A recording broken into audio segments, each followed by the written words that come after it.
जय श्री राम। आइए चलते हैं हम आपको फिर लेके भोलेनाथ के श्री शिव महापुराण की कथा विद्येश्वर संहिता में, जिसको सुनने और पढ़ने मात्र से ही हमारा, आपका और देश संसार का कल्याण हो जाएगा। भोलेनाथ के श्री शिव महापुराण की कथा विद्येश्वर संहिता के अथ चतुर्विशो अध्याय, जिसमें आपको मिलेगा भस्म महात्म का निरूपण के जो हम अपने मस्तक पर भस्म तिलक लगाते हैं उसका महत्व क्या है और उनमें किन किन देवी देवताओं का वास है, इसके बारे में जानते हैं। तो इससे पहले विघ्नों को हरने वाले भगवान गणेश और विद्या की प्रदायिनी माँ सरस्वती के चरणों में शीश नवाते हुए विनम्र निवेदन करूंगा कि हमारे देश संसार में जहाँ भी भोलेनाथ के श्री शिव महापुराण की कथा हो रही हो, उसे संपन्न करने में अपना पूर्ण योगदान दें। उसके साथ साथ हमारे ऊपर भी अपनी कृपा बनाए रखें कि मैं अपने मुखार बिंदु से भोलेनाथ के श्री शिव महापुराण की कथा को जो भी शिव भक्त प्रेमी हैं उनके तक पहुँचाने का पूर्ण प्रयास करूं। त्वमेव माता च पिता त्वमेव बंधुश्च सखा त्वमेव विद्या द्रविणम त्वमेव सर्वम मम देव देव। ओम श्री शांब शिवाय नमः। ओम श्री गणेशाय नमः। श्री शिवाय नमस्तुभ्यम। श्री शिवाय नमस्तुभ्यम। श्री शिवाय नमस्तुभ्यम। श्री शिवाय नमस्तुभ्यम। श्री शिवाय नमस्तुभ्यम। तो आपको मैं संस्कृत और उसका उच्चारण हिंदी तक पहुंचाने का पूर्ण प्रयास करूंगा। तो देखा जाए तो इस प्रकार स्थान देवताओं को उत्तम भक्ति भाव से नित्य नमस्कार करके स्नान आदि से शुद्ध हुआ पुरुष यदि त्रिपुंड धारण करे तो भोग और मोक्ष को भी प्राप्त कर लेता है।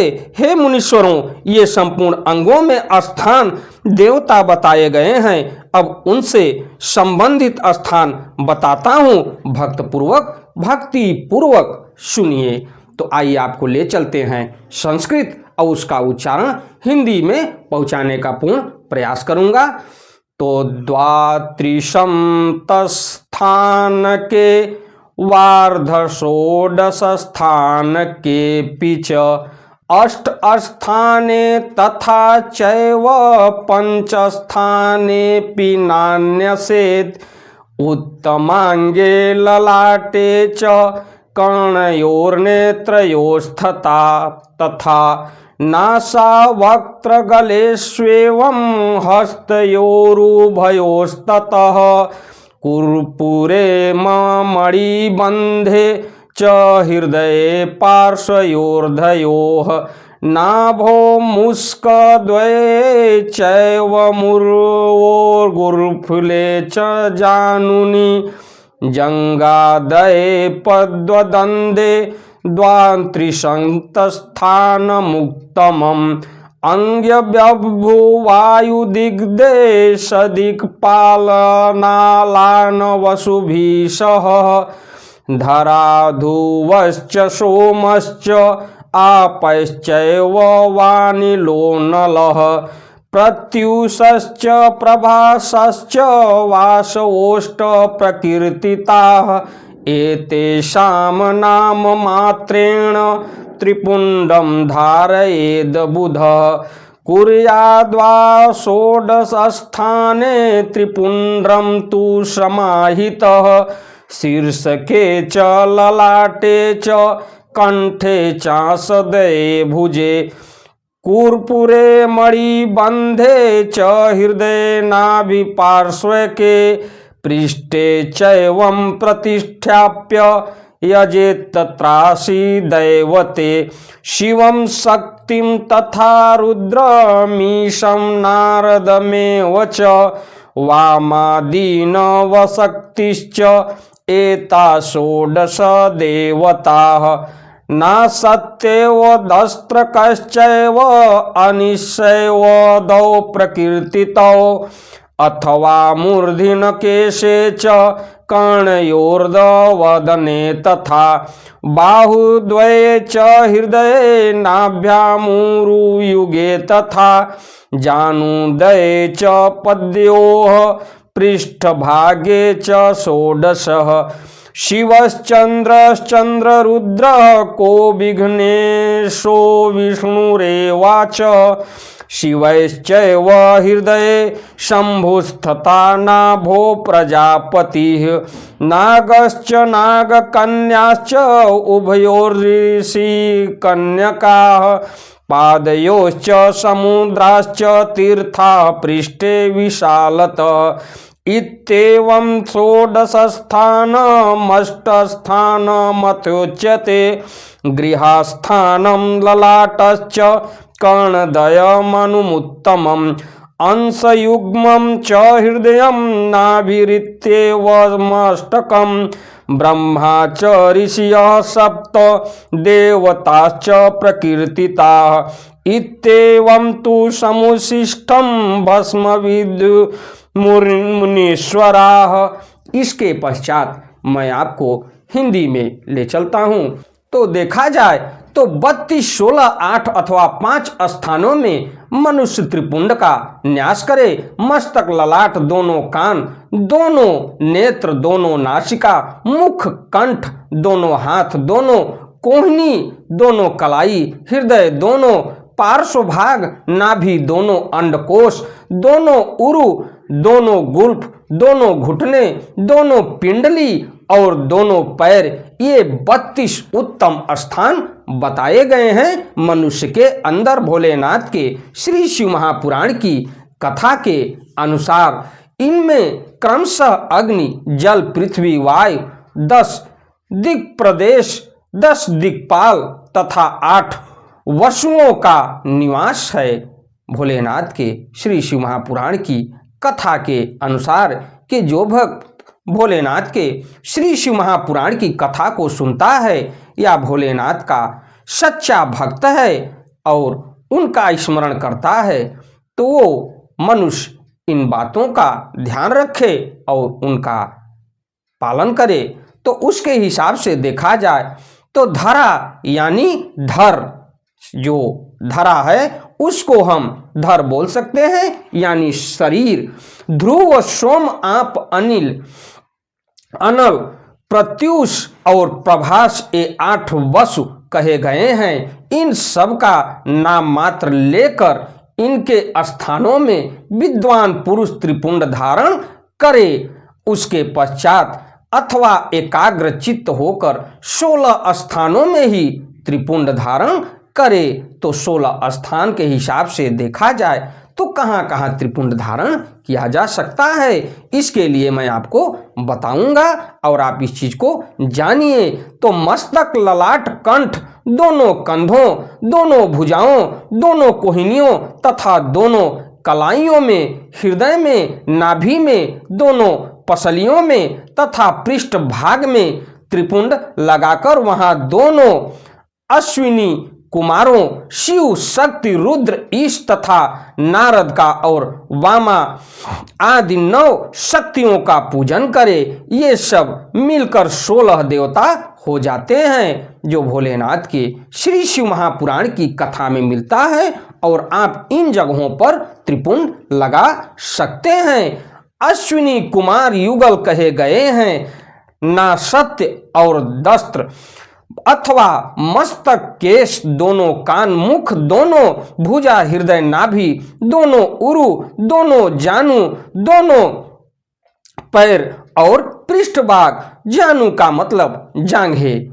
आप दोनों जांघें, दोनों पैर और पृष्ठ भाग, इन 16 स्थानों में 16 त्रिपुंड का न्यास करें। मस्तक में शिव, केशों में चंद्रमा, दोनों कानों में रुद्र और ब्रह्मा, मुख में विघ्नराज गणेश और दोनों भुजाओं में विष्णु और लक्ष्मी, हृदय में शंभु, नाभि में प्रजापति, ये हमारे शरीर में विद्यमान हैं और उसी के शरीर में विद्यमान हैं जो भोलेनाथ के श्री शिव महापुराण की कथा को सुनता है और भोलेनाथ के सच्चे भक्त हों। तो ये सभी देवी देवता हमारे शरीर में, यानी जो भी मनुष्य योनि में जन्म लिया है और भोलेनाथ के श्री शिव महापुराण की कथा को सुनता है और त्रिपुंड धारण करता है, उसके शरीर में ये देवी देवता वास करते हैं। तो किन देवी देवताओं का कहाँ पर वास है, इस चीज को जानते हैं। तो देखा जाए तो मस्तक, केश दोनों, कान, मुख दोनों, भुजा, हृदय, नाभि दोनों, उरु दोनों, जांघों दोनों, पैर और पृष्ठभाग, इन 16 स्थानों में 16 त्रिपुंड न्यास करें। और मस्तक में शिव, केशों में चंद्रमा, दोनों कानों में रुद्र और ब्रह्मा, मुख में विघ्न को हरने वाले यानी विघ्नराज भगवान गणेश, दोनों भुजाओं में विष्णु और माँ लक्ष्मी, हृदय में शंभु, नाभि में प्रजापति, दोनों उरुओं में नाग और नाग कन्याएं, दोनों घुटनों में ऋषि कन्याएं, दोनों पैरों में समुद्र तथा विशाल पृष्ठभाग में संपूर्ण तीर्थ देवता रूप से विराजमान हैं। इस प्रकार 16 स्थानों का परिचय दिया गया है। अब 8 स्थान बताए जा रहे हैं, जो गुह स्थान, ललाट और परम उत्तम कर्ण युगल, दोनों कंधे, हृदय और नाभि, ये 8 स्थान हैं। इनमें ब्रह्मा तथा सप्त ऋषि, ये 8 देवता बताए गए हैं। हे मुनीश्वरों, भस्म के स्थान को जानने वाले विद्वानों ने इस तरह 8 स्थानों का परिचय दिया है, अथवा जो भोलेनाथ के श्री शिव महापुराण की कथा में मिलता है। उसके पश्चात अथवा मस्तकं बाहु हृदयं नाभिरेव च पंच स्थानन्यमुन्याहुर्धारणे भस्म विज्जनाः यथा संभवं नम कुर्यादेश कलापेक्षया उद्धधूलेप्य सक्त श्रेष्ठ त्रिपुंड्रकदादिनीं कारयेति त्रिनेत्रं त्रिगुणाधारं त्रिदेवजनकं शिवं स्मरन्मः शिवायेति ललाटे तु त्रिपुंड्रकम् ईशाभ्यामनम् इत्युक्त्वा पार्श्वयोश्च त्रिपुंड्रकम् बीजाभ्यां नम इत्युक्ता धारयेतु प्रकोष्ठयोः कुर्यादधः पितृभ्यां च उमेशाभ्यां तथोपरि भीमायेति ततः पृष्ठे शीर्षः पश्चिमे तथा। उसके पश्चात अथवा देखा जाए तो मस्तक, दोनों भुजाएं, हृदय और नाभि, इन 5 स्थानों को भस्म वेत्ता पुरुषों ने भस्म धारण करके योग्य बताया है। यथा संभव देश काल आदि की अपेक्षा रखते हुए उद्धूलन, भस्म और अभिमंत्रित करना और जल में मिलाकर आदि कार्य करें। यदि उद्धूलन में भी असमर्थ हो तो त्रिपुंड आदि लगाएं। त्रिनेत्रधारी, तीनों गुणों के आधार तथा तीनों देवताओं के जनक भगवान शिव का स्मरण करते हैं, जिसमें करते हुए आप जो है कि नमः शिवाय कहकर ललाट में त्रिपुंड लगाएं। तो अगर आप कुछ नहीं कर रहे हैं तो नमः शिवाय मंत्र का उच्चारण करके मस्तक पर त्रिपुंड लगाएं। और इस हिसाब से भोलेनाथ के श्री शिव महापुराण की कथा में मिलता है कि नमः शिवाय कहकर ललाट में त्रिपुंड लगाएं। उसके पश्चात ईशाभ्याम नमः ऐसा कहकर दोनों पार्श्व भागों में त्रिपुंड धारण करें। और उसके बाद बीजाभ्याम नमः यह बोलकर दोनों प्रकोष्ठों में भस्म लगाएं। और उसके पश्चात पितृभ्याम नमः कहकर नीचे के अंगों में, उमेशाभ्याम नमः कहकर ऊपर के अंगों में, तथा भीमाय नमः कहकर पीठ में और सिर के पिछले भागों में त्रिपुंड लगाना चाहिए। तो ये त्रिपुंड लगाने का विधि विधान था। इस प्रकार इति श्री शिव महापुराणे प्रथमायाम विद्येश्वर संहितायाम भस्म धारण वर्णनम नाम चतुर्विशो अध्याय। इस प्रकार श्री शिव महापुराण के प्रथम विद्येश्वर संहिता के साध्य साधन खंड में भस्म धारण वर्णन नामक 24वां अध्याय पूर्ण हुआ।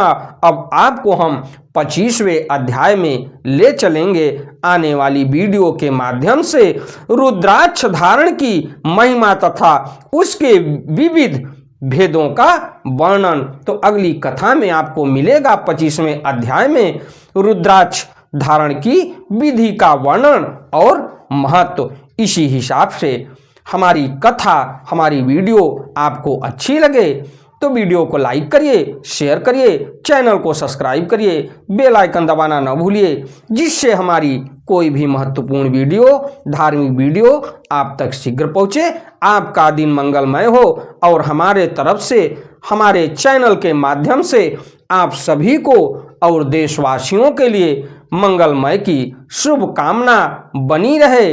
इस 2024 में आज नए साल के पर्व के हिसाब से, क्योंकि आज भोलेनाथ का दिन है और भोलेनाथ की कृपा बने उन भक्तों पर जो भोलेनाथ की कथा को, श्री शिव महापुराण की सुन रहे हैं। उनके ऊपर किसी भी प्रकार का कष्ट न आवे और भगवान गणेश की भी कृपा बनी रहे कि उनके सारे विघ्नों को हरते चले जाएं। इसी के साथ मैं अपनी वाणी को विराम देते हुए श्री शिवाय नमस्तुभ्यम, श्री शिवाय नमस्तुभ्यम, श्री शिवाय नमस्तुभ्यम, श्री शिवाय नमस्तुभ्यम, श्री शिवाय नमस्तुभ्यम। धन्यवाद।